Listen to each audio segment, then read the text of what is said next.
कभी कभी ना इंसान की छोटी सी गलती भी अल्लाह के नज़दीक बहुत बड़ी गलती होती है और उसकी वजह से इंसान का जो आज और कल है तो वो तहस नहस होकर रह जाता है। अगर आपको अच्छा रिज़्क मिल रहा है तो आप ये कभी ना सोचें कि ये आपको आपकी मेहनत की वजह से मिल रहा है। बहुत सारे ऐसे लोग हैं जो दिन रात मेहनत करते हैं और वो किस काबिल भी होते हैं, लेकिन उनको रिज़्क की फरावानी नहीं होती या उनको बहुत ज़्यादा पैसा नहीं मिलता। अगर आपका जिस्म किसी बड़ी बीमारी से बचा हुआ है तो आप ये कभी ना सोचें कि आप ज़्यादा वर्जिश करते हैं या आप खाने में बहुत परहेज़ करते हैं, इस वजह से आपको कोई बीमारी नहीं लगती। बहुत सारे ऐसे लोग कब्रिस्तान में पड़े हुए हैं जो मिनरल वाटर के अलावा कुछ पीते नहीं थे। अगर आपके बीवी बच्चे आपके ताबेदार हैं, सरकश नहीं हैं, तो आप ये कभी ना सोचें कि ये आपकी तरबियत का नतीजा है। बहुत सारे ऐसे लोग हैं जो दिन रात अपने बच्चों की तरबियत करते हैं, आला से आला तालीम दिलवाते हैं, लेकिन उनके बच्चे सरकश हो जाते हैं। अगर आपकी जेब कभी नहीं कटी तो आप ये ना सोचें कि आप कोई बहुत ज़्यादा होशियार हैं या आपने अपनी हिफाजत इस तरह से की है कि आप बचे हुए हैं। मेरे साथ एक वाक़या हुआ कि मेरे मोबाइल चोरी हुआ। वो भी इस वजह से हुआ कि मैंने एक दिन मुतकबराना अंदाज में कहा था कि ये जिन लोगों की जेब कट जाती है तो शायद वो मैं सोए रहते हैं या शायद उनको पता नहीं चलता या अपनी हिफाजत वो खुद नहीं कर सकते। सिर्फ इस बात का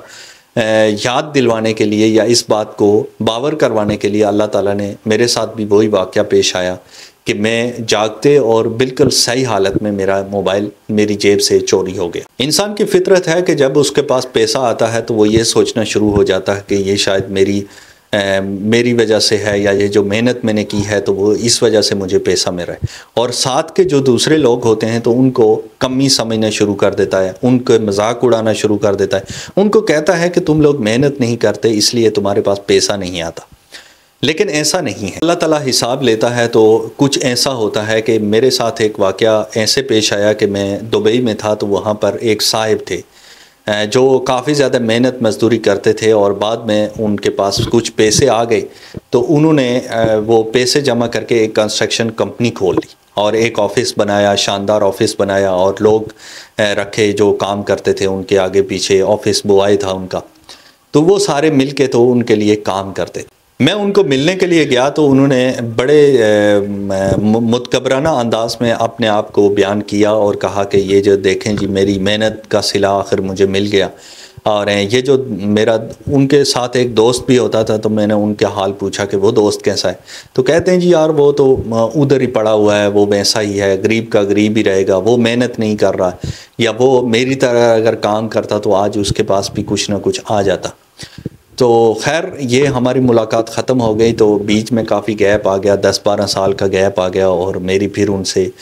मुलाकात नहीं हो सकी। काफ़ी टाइम के बाद मैं उनके ऑफ़िस गया तो जब गया हूँ तो वहाँ पर जाके तो मुझे पता चला कि वो जो ऑफ़िस था तो वहाँ पर वो मौजूद नहीं थे, उनका स्टाफ मौजूद नहीं था। मैंने उनका नाम लेकर तो पूछा कि वो साहिब कहाँ हैं जो जिनका ये ऑफ़िस हुआ करता था, उनका स्टाफ भी यहाँ पर मौजूद नहीं है। उन लोगों ने मुझे बताया कि उनकी तो डेथ हो चुकी है, काफ़ी टाइम पहले उनकी डेथ हो चुकी है। तो मैंने कहा कि है हुआ क्या, वो तो अच्छे खासे सेहतमंद थे और कोई ऐसी ख़ास बीमारी भी नहीं थी और फिर उनकी इतनी उम्र भी नहीं थी कि कहा जाए कि एकदम से डेथ हो जाएगी। तो क्या वजह बनी, तो उन्होंने कहा कि उनकी जो कंपनी थी तो वो बैंकरप्ट हो गई और कर्जा चढ़ गया जिसकी वजह से उनको काफ़ी मुश्किलात का सामना करना पड़ा। बाद में उनको जेल भी जाना पड़ा और जेल में उनको काफ़ी टाइम रहना पड़ा और उसी जेल की ज़िंदगी में उस जेल की हालत में ही उनकी मौत वाक़ई हो गई। क्योंकि फैमिली सारी पाकिस्तान में थी तो इसलिए कल अकेले यहाँ पर वो ज़िंदगी गुजार रहे थे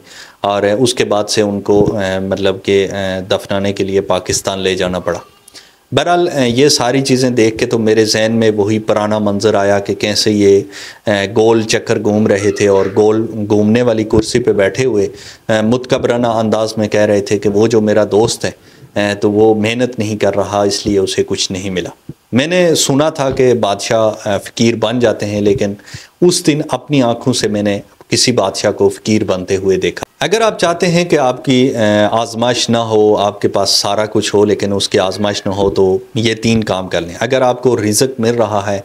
तो कभी ये ना सोचें कि या अपनी तरफ निस्बत ना करें कि ये रिज़्क जो मिल रहा है मुझे तो ये मेरी मेहनत की वजह से मिला। हमेशा ये सोचें कि ये अल्लाह की देन है, इसमें मेरा कोई कमाल नहीं है। अमीरों की इज़्ज़त और गरीबों की तौहीन करना छोड़ दें, गरीबों का मजाक नहीं उड़ाएं और अमीर बंदा मिले तो उसकी सिर्फ इसलिए इज़्ज़त ना करें कि उसके पास पैसा है। अपने रिश्तेदारों मस्कीन जो आपके जितने भी रिश्तेदार हैं, जिनमें बहन भाई चाचा ताया फूफो सारे जितने भी रिश्तेदार हैं, तो उनमें से जो लोग गरीब हैं तो उनकी ज़रूर मदद करें, ताकि बहुत सारे हाथ आपके लिए दुआओं के लिए उठें और बहुत सारे ज़बान आपके लिए दुआएं करें, ताकि आप ऐसी तमाम चीज़ों से बचे रहें जो आपको पता भी नहीं होती, शऊरी तौर पर आपके अंदर आ जाती हैं मुतकबराना सोच, और ये सोचना कि ये रिज़्क और ये दौलत और ये सेहत मेरे अल्लाह ने नहीं बल्कि मेरी अपने आमाल की वजह से। तो इन सारी चीज़ों से बचने के लिए आप इन 3 कामों पे अमल करें ताकि आपकी ज़िंदगी और आखिरत अच्छी गुजर सके।